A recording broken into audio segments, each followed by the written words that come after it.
قل من حرم زینۃ اللہ التی اخرج لعباده والطیبات من الرزق، آپ فرمائیں کون ہے جس نے حرام کیا اللہ کی دی ہوئی زینت، وہ جو اللہ نے پیدا کی اپنے بندوں کے لیے صاف ستھرا رزق، جائز لباس، جائز خوشبو، جائز عبا، جائز امامہ، جائز ٹوپی اور رومال، کون ہے جو اس کو ناجائز کہے ہیں؟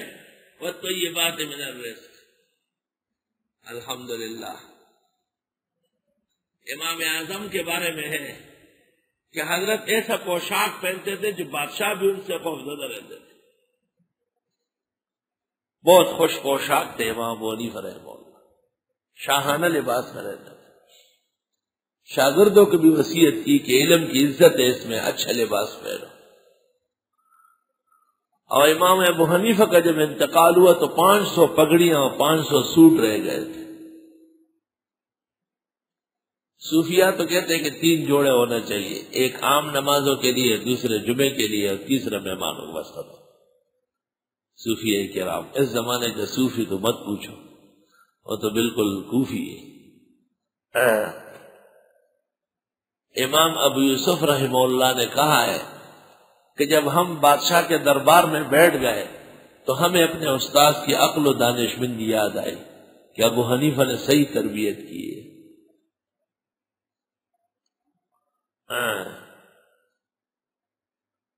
اور امام مالک رحمت اللہ علیہ مسجد نبوی میں اس جگہ بیٹھ کر درس دیتے تھے جہاں عبداللہ بن مسعود درس دیتے تھے، اور جب گھر سے نکلتے تھے تو اس سے پہلے شاگرد ان کے گھر سے لے کر مسجد نبوی تک خوشبو مہکا دیتے تھے، اس خوشبو کے راستے سے مالک نکلتے تھے، اور روزانہ نیا سوٹ پہنتے تھے، اور شام کو درس کے بعد اسے خیرات کرتے تھے۔ اگلے دن درس میں پھر دوسرا نیا سوٹ، نیا کرتا شلوار، نیا عبا، نئی لاٹھی، نئی پگڑی، نیا جبہ، سب چیزیں نئی نئی۔ روزانہ 360 دن سال کے 360 جوڑے خیرات ہوتے تھے۔ مالک الملابس کہلاتے ہیں، مالک الرجال والاسانید۔ اور انتقال کے وقت 100 پگڑیاں تیار رہ گئی۔ دیکھیے سیر و اعلام النبلاء ذہبی کی، ہارون رشید نے پتہ کیا کہ امام مالک کی خوشبو کہاں بنتی ہے، پتہ چلا کہ یمن میں بنتی ہے۔ یمن والے کو کہا تو انہوں نے کہا 10 سال کی بکنگ مالک کی موجود ہے، 10 سال کی بکنگ ہے، 10 سال کے بعد جو بنے گی وہ بادشاہ سلامت کو دیں گے۔ ہارون رشید کو پتہ چلا تو اس نے ایک بکسہ اٹھا کر کے ہارون رشید کو بھیجا۔ امام مالک کو پتہ چلا کہ بادشاہ کو خوشبو چاہیے تو حضرت نے ایک بکسہ خوشبو کا مدینے سے بھیجا۔ ہارون رشید کہا کرتے تھے ایک طرف ساری سلطنت اور دوسری طرف امام مالک کی بھیجی ہوئی خوشبو، ایسی قیمتی تھی۔ اعلیٰ ترین خوشبو وہ مشک ہے، دوسرے نمبر پر پھر گلاب ہے، اور تیسرے نمبر پہ چمبیلی۔ گلاب دا اصلہ شہزادہ دے، رامبیل چامبیل نو کران نیولی دینا۔ اور وہ خوشبو جسے تبلیغی بانٹتے ہیں اس سے دور رہو، اس سے کپڑے خراب ہو جائیں گے اور ہاضمہ کمزور ہو جائے گا۔ وہ 1 روپے کے 4 شیشیاں ہوتی۔ خوشبو کی مثال چائے کی ہے، اگر اعلیٰ ہے تو دل پسند ہے، اور اگر گٹھیا ہے تو نہایت نقصان دہ ہے۔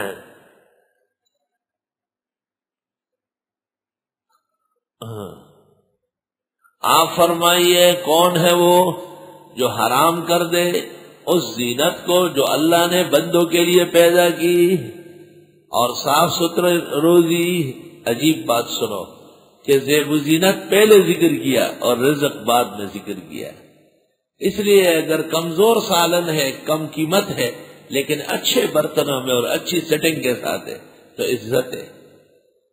اگر اعلیٰ بریانی ہے اور عمدہ روسٹ ہے اور شاندار پلاؤ، قورمہ و خورما ہے، لیکن برتن صاف نہیں ہے تو کوئی بھی پسند نہیں کرے گا اس کو۔ آپ فرمائیے کون ہے وہ جس نے حرام کی وہ زینت جو اللہ نے اپنے بندوں کے لیے بھیجی ہے اور صاف ستھری روزی؟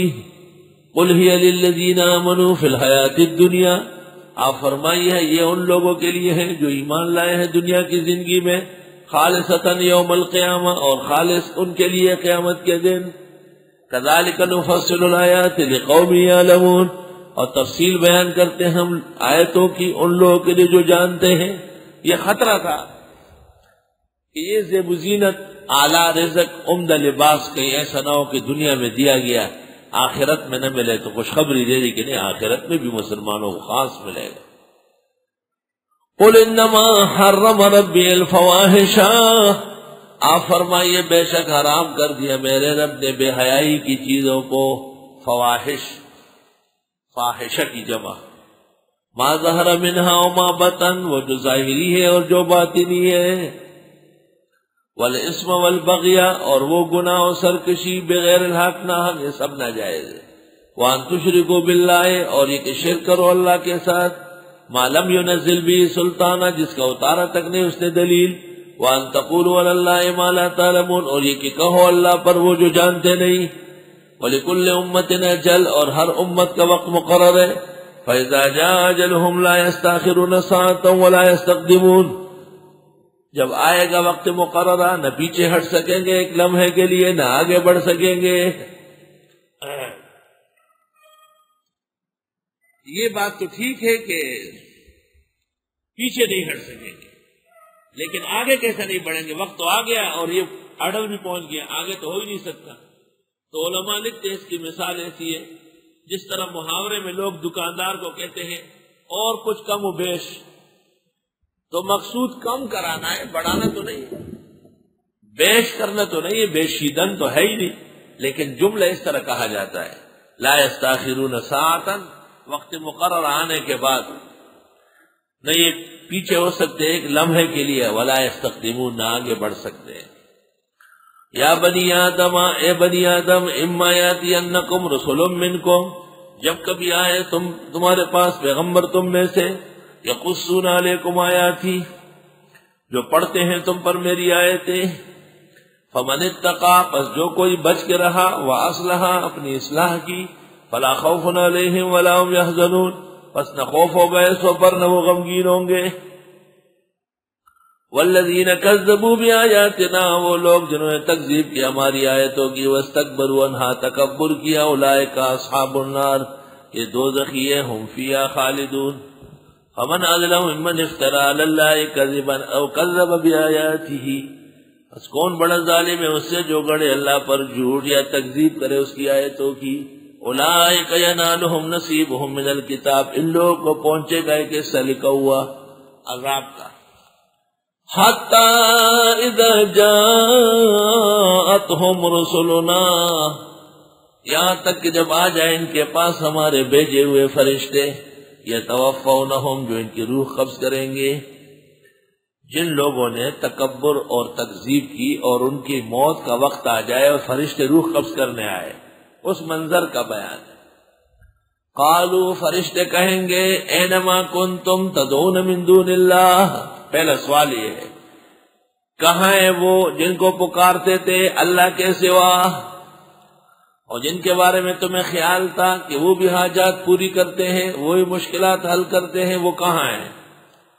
قالو، تو یہ کہیں گے، ضلوا عنا، وہ بھٹک گئے ہم سے، وشہدوا علی انفسہم، اور یہ گواہی دے دیں گے اپنے اوپر، انفس اپنے اوپر، انہم کانوا کافرین، کہ واقعی یہ بہت بڑے کافر تھے۔ فرشتوں کے سامنے اقرار کریں گے ہم سے بہت بڑی غلطی ہوئی۔ قالت خلوا فی امم، اللہ کہے گا داخل ہو جاؤ اور امتوں میں، قد خلت من قبلکم، جو تم سے پہلے گزری ہے، من الجن والانس، جن اور انس میں سے، فی النار، آگ میں، تم سے پہلے جو دوزخی جن اور انس سے ان میں جاؤ۔